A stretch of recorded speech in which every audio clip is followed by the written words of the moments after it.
Hello বন্ধুরা, আজকের এই ভিডিওতে আপনাদেরকে হরিদ্বার এবং ঋষিকেশ যাত্রার সম্পূর্ণ বিবরণ দিতে চলেছি।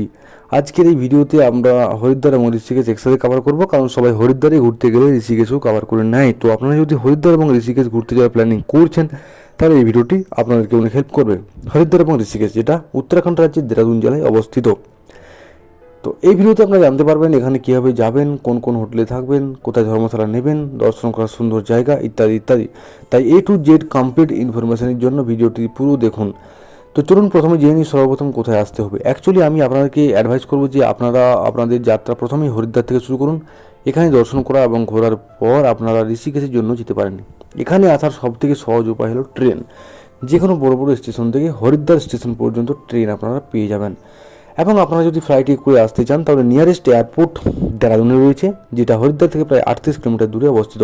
আপনারা ফ্লাইটে করে এসে দেরাদুনে নামবার পর বাস বা ট্যাক্সি করে হরিদ্বারে আসতে পারেন। এবার আমি থাকার ব্যাপারটা বলে নিই। অ্যাকচুয়ালি হরিদ্বারে অনেক হোটেল বা হোমস্টে এবং ধর্মশালা রয়েছে। আপনারা আপনাদের পছন্দ মতো হোটেলে থাকতে পারেন, কিন্তু আমি সাজেস্ট করব যে রেলওয়ে স্টেশনের সামনে অবস্থিত হোটেল বা ধর্মশালাগুলিতে থাকার জন্য। এখানে ধর্মশালাগুলির রেট 500 টাকা থেকে শুরু হয় এবং হোটেলগুলির রেট 700 টাকা থেকে 1500 টাকার মধ্যে থাকে। এবারে আসছি কোথায় কোথায় আপনারা ঘুরতে পারবেন। প্রথমে বলি মা গঙ্গার পবিত্র জলে স্নান করার কথা। হার কি পৌরি, যেটি স্টেশন থেকে 2 কিলোমিটার দূরে অবস্থিত। এখানে ব্রহ্মঘাটে স্নান করতে পারবেন। এখানে স্নান করার জন্য একটি বিশেষ মাহাত্ম্য রয়েছে এবং দেশ বিদেশ থেকে সব জায়গা থেকে এখানে লোকজন স্নান করতে আসে। বিকেল 6টার সময় এখানে দিব্য এবং ভব্য আরতি হয়। এটা দেখার জন্য অনেক লোকের ভিড় জমা হয়। তো আপনারা এখানে আসলে এই আরতি দেখারটা অবশ্যই মিস করবেন না। এটা দর্শন করার পরই আপনারা মা মনসা দেবীর মন্দির এবং চণ্ডী মাতার মন্দির দর্শন করতে পারেন। এই মন্দিরটি পাহাড়ের উঁচুতে অবস্থিত। হর কি পৌরি থেকে 200 মিটার দূরে অবস্থিত এই মনসা মন্দিরটি আপনারা পায়ে হেঁটেও যেতে পারেন, সিঁড়ি ব্যবহার করে, বা রোপওয়ে দিয়ে যেতে পারেন। রোপওয়ের চার্জ 129 টাকা পার পারসন মনসা মাতার মন্দির যাওয়া পর্যন্ত। এবং আপনারা যদি মনসা দেবীর মন্দির এবং চণ্ডী দেবীর মন্দির দুটো একসঙ্গে কভার করেন, তাহলে রোপওয়ে চার্জ 349 টাকা পার পারসন লাগবে। এই দুটো মন্দির আপনারা অবশ্যই দর্শন করবেন। খুবই সুন্দর মন্দিরগুলো, প্রায় 4 থেকে 5 ঘন্টা সময় লাগবে এই মন্দিরগুলো দর্শন করতে। এরপর আপনারা অটো বা ই রিক্সা করে বাকি সমস্ত প্লেসগুলি ঘুরে দেখতে পারবেন। অটো বা ই রিক্সা চার্জ করে প্রায় 300 থেকে 400 টাকা 4-5 ঘন্টার জন্য। এই প্লেসগুলির মধ্যে অন্যতম হচ্ছে পাবনধাম, শীষমহল অন্যতম একটি। এখানে ছোট ছোট কাঁচের টুকরো দিয়ে মন্দিরটাকে খুব সুন্দর করে সাজানো হয়েছে। আপনারা অবশ্যই একবার এখানে এসে ঘুরে যাবে, জায়গাটি বেশ সুন্দর। এটা দর্শনের পরই আপনারা পরবর্তী যেটিতে দর্শন করতে পারবেন, সেটা হচ্ছে শান্তিকুঞ্জ। এটি একটি খুব সুন্দর আশ্রম, যেখানে মাতা গায়ত্রীকে সমর্পিত করা হয়েছে। এখানে ফ্রিতে খাওয়ার পরিবেশন করা হয়। তো আপনারা চাইলে এখানে ফ্রিতে খেতে পারেন, কোনো রকম চার্জ লাগবে না। এখানে একটি হিমালয় ভবন রয়েছে, যেটাতে হিমালয় পর্বতের খুব সুন্দর একটি চিত্র অঙ্কিত রয়েছে। এখানে চাইলে আপনারা একবার এসে ঘুরে যেতে পারেন, অত্যন্ত সুন্দর নীরব একটি জায়গা। এরপর আপনারা মাতা বৈষ্ণোদেবীর মন্দির দর্শনের জন্য যেতে পারেন। পরবর্তী দর্শনের জায়গা হিসেবে এখানে গুহার স্ট্রাকচার দিয়ে খুব সুন্দরভাবে মন্দিরটি নির্মাণ করা হয়েছে। এর সাথে অনেক দেবী দেবতার মন্দিরও রয়েছে এখানে। এখান থেকে 110 মিটার দূরে ভারত মাতা মন্দির রয়েছে। এটিও একটি সাত ঢালা মন্দির। হরিদ্বারের সমস্ত প্রমুখ মন্দিরগুলির মধ্যে এটি একটি। লিফট ব্যবহার করে আপনারা প্রথমে 7 তলায় এসে দর্শন করবেন, পরের তলাগুলি দর্শন করতে পারবেন। সবার নিচের তলায় ভারত মাতার মন্দির প্রতিমাগুলি স্থাপিত রয়েছে। আপনারা এখানে দর্শন অবশ্যই করুন। এগুলির পাশেই রয়েছে শ্রীরাম মন্দির, আপনারা এটা দর্শন করতে পারেন। এসব মন্দিরগুলি ছাড়াও আপনারা সাইডে অনেক মন্দির পরিদর্শন করতে পারেন। হরিদ্বারের সমস্ত মন্দিরগুলি দর্শন করতে মিনিমাম আপনাদের 1 থেকে 2 দিন থাকা বেটার, তাহলে সব মন্দিরগুলো পরিদর্শন খুবই সুন্দরভাবে করা যাবে। এরপর আপনারা যেটা যাবেন সেটা হচ্ছে ঋষিকেশ, যেটা হরিদ্বার থেকে প্রায় 28 কিলোমিটার দূরে অবস্থিত। আপনারা বাস, ট্যাক্সি, অটো, টেম্পু বা ট্রেন যেটাই খুশি সেটাই করে আসতে পারেন এই ঋষিকেশে। আপনারা চাইলে প্রথমে ঋষিকেশ ভ্রমণ করতে পারেন। ওয়েল কানেক্টেড বাস স্টপ রয়েছে এখানে। দিল্লি, হরিয়ানা, পাঞ্জাব আশেপাশের অনেক রাজ্য থেকেই আপনারা বাস পেয়ে যাবেন ঋষিকেশ আসার জন্য। যদি আপনারা ট্রেনে করে আসতে চান, তাহলে আপনাদেরকে ইয়োগনগরী ঋষিকেশ নামক স্টেশনে নামতে হবে। যাই হোক, ঋষিকেশে আসার পর আপনারা প্রথমে কোনো হোটেল বা ধর্মশালাতে স্টে করতে পারেন, দেন পুরোটা ঘুরতে পারেন। যদিও এখানে অনেক হোটেল বা ধর্মশালা রয়েছে, বাট আমি সাজেস্ট করবো বাস স্ট্যান্ডের কাছাকাছি হোটেল বা ধর্মশালাতে থাকার জন্য। কিংবা রামঝোলা বা লক্ষণঝোলা নামক জায়গার পাশে হোটেল বা ধর্মশালা নিতে পারেন। ধর্মশালাগুলির রেট প্রায় 800 টাকা থেকে 1500 টাকার মধ্যে থাকে এবং হোটেলগুলির রেট 1000 টাকা থেকে 2000 টাকার মধ্যে থাকে। বা যদি আপনারা ফ্রিতে থাকতে চান সেটাও আমি বলবো ভিডিওর লাস্টে, আপনারা পুরো ভিডিওটা দেখুন।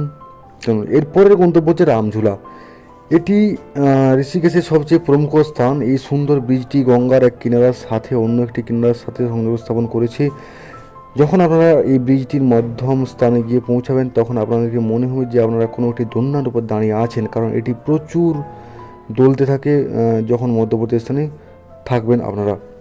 এরপর রামঝোলার থেকে আপনারা পরমার্থ নিকেতন নামক জায়গাটি ভ্রমণ করতে পারেন। এটি রামঝোলার পাশেই অবস্থিত। এখানে গঙ্গা নদীর মাঝে শিব ঠাকুরের বিশাল এক প্রতিমা নির্মিত রয়েছে, যেটি ঋষিকেশের প্রমুখ আকর্ষণের কেন্দ্র। বিকেল 6টা থেকে 7টার মধ্যে এখানে দিব্য আরতির অনুষ্ঠান আয়োজিত হয়, আর এটা দেখার জন্য অনেক ভিড়ও হয়। এখানে পরমার্থ নিকেতন নামক আশ্রমও তৈরি হয়েছে, যেটা দেখার জন্য অনেকেই ভিড় করে। আপনারা এই জায়গায় ধ্যান করে কিন্তু খুবই আনন্দ উপভোগ করতে পারবেন এবং অবশ্যই গঙ্গা স্নানটা করে নেবেন। পরমার্থ নিকেতন নামক জায়গাটি অবশ্যই ঘুরে দেখতে পারেন, অবশ্যই ভালো লাগবে আপনাদের। আপনারা যদি আশ্রমটিতে থাকতে চান তাহলে আপনারা ফ্রিতে থাকতে পারেন এখানে। এর আশেপাশেই রয়েছে গীতা ভবন নামক একটি আশ্রম, এখানে চাইলে আপনারা স্টে করতে পারেন। এরপরে কিন্তু আপনারা যেটা দেখতে পারেন সেটা হচ্ছে লক্ষণঝোলা। এই লক্ষণঝোলা ঋষিকেশের একটি সবচেয়ে প্রমুখ স্থান। এই সুন্দর ব্রিজটি গঙ্গার এক কিনারার সাথে অন্য একটি কিনারাকে সংযোগ স্থাপন করেছে। এই লক্ষণঝোলা আপাতত মেনটেন্যান্সের কাজ চলছে, এখন বন্ধ রয়েছে। কিছুদিন পরে এটা ঠিক যাওয়া আসা করতে পারবে আপনারা। এর পাশেই যেটা রয়েছে সেটা হচ্ছে 13 মঞ্জিল। আপনারা এখানে 13তলা মন্দিরে দর্শন করতে পারবেন, যেটা ঋষিকেশের অত্যন্ত প্রসিদ্ধ এবং সুন্দর একটি মন্দির। এখানে টোটাল 13টি তলা রয়েছে। আপনারা একদম 13তলা পর্যন্ত উঠতে পারবেন এবং ওখানে উঠে ওপর থেকে পুরো গঙ্গার অপরূপ সুন্দর দৃশ্য উপভোগ করতে পারবেন। এবং এরপরে যেটা আপনারা উপভোগ করবেন সেটা হচ্ছে নীলকণ্ঠ মহাদেবের দর্শন। যেটি ঋষিকেশ থেকে প্রায় 30 কিলোমিটার দূরে অবস্থিত। এখানে যাওয়ার জন্য রামঝোলা ট্যাক্সি স্ট্যান্ডের পাশ থেকে আপনারা অনেক গাড়ি পেয়ে যাবেন এবং এখান থেকে চার্জ লাগে প্রায় 150 টাকা থেকে 200 টাকা, যাওয়া আসা ইনক্লুডেড। এই নীলকণ্ঠ মহাদেবের মন্দিরটি এর মধ্যবর্তী স্থানে অবস্থিত। জায়গাটি অত্যন্ত সুন্দর। কথিত আছে যে এই মন্দির দর্শন করে আপনারা যদি কোনো কিছু চান ঠাকুরের কাছে তাহলে উনি নাকি ফিরিয়ে দেন। এই মন্দিরটি অত্যন্ত সুন্দর করে তৈরি করা হয়েছে। এটি অবশ্যই আপনাদের চিত্ত শান্ত করবে। ঋষিকেশ শুধুমাত্র সুন্দর সুন্দর মন্দিরের জন্য প্রসিদ্ধ নয়, আপনারা এখানে আলাদাই অ্যাডভেঞ্চার করতে পারেন। এখানে বিভিন্ন রকমের অ্যাডভেঞ্চার রয়েছে, যেমন যেটি ঋষিকেশকে সবার থেকে জনপ্রিয় করে তুলেছে। প্রাকৃতিক সৌন্দর্য তেমনই দিব্যভূমি হিসেবে অত্যন্ত সুন্দর। আপনারা এখানে রিভার রাফটিং করতে পারেন, ব্যাঞ্জিং জাম্প, ফ্লাইং ইত্যাদি ইত্যাদি মজা নিতে পারেন এবং আরও অনেক অ্যাডভেঞ্চার অ্যাক্টিভিটিস করতে পারেন। যদিও সব অ্যাক্টিভিটিগুলোর প্রত্যেকটা আলাদা আলাদা করে রেট রয়েছে, তো আপনারা আপনাদের বাজেট হিসেবে যেটা চান সেরকমই অ্যাক্টিভিটি করতে পারেন। যেমন রাফটিং করলে আপনাদেরকে চার্জ যেটা লাগে রাফটিংয়ে 10 কিলোমিটারের মতো লাগে 500 টাকা এবং 14 কিলোমিটারের জন্য লাগে 700 টাকা। এরকম টাইপের রেট রয়েছে রাফটিংয়ের জন্য, শুধুমাত্র বললাম, আরও অনেক কিছু রয়েছে। আপনারা এরপর আপনারা এখানে বেটেলস আশ্রমে যেতে পারেন দর্শনের জন্য এবং এর সাথে সাথে ত্রিবেণী ঘাট রয়েছে। ত্রিবেণী ঘাটের সৌন্দর্য উপভোগ করতে পারেন। এই ত্রিবেণী ঘাটও অত্যন্ত সুন্দর একটি জায়গা। এখানেও বিকেলের সময় আরতির অনুষ্ঠান আয়োজিত হয়, লোকজনের বিশেষ সমাবেশ লক্ষ্য করা যায়।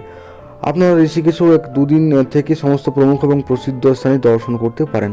আর যদি আপনারা হরিদ্বার ও ঋষিকেশ এই 2 জায়গার ঘোরার কথা বলেন তাহলে আপনাদের কমপক্ষে 3 থেকে 4 দিনের ট্যুর প্ল্যান তো করতেই হবে। যাই হোক, এই হরিদ্বার এবং ঋষিকেশ এখানে সবচেয়ে সুন্দর সময় হলো ডিসেম্বর টু জুন। ডিসেম্বর থেকে জুনের মধ্যে আপনারা এলে এখানে কিন্তু খুব ভালো প্রাকৃতিক সৌন্দর্য উপভোগ করতে পারেন। এবার বাজেটের কথায় আসি। যদি আপনারা 3 দিন এবং 2 রাত্রির প্ল্যান করে থাকেন তাহলে মিনিমাম 4000 টাকার মতো খরচা কিন্তু হয়ে যাবে পার পারসন। আর যদি আপনাদের বাজেটের প্রবলেম কোনো না থাকে তাহলে ভিআইপি হোটেল এবং ট্যাক্সি বুক করে বিভিন্ন রকম জায়গা ঘুরতে পারেন।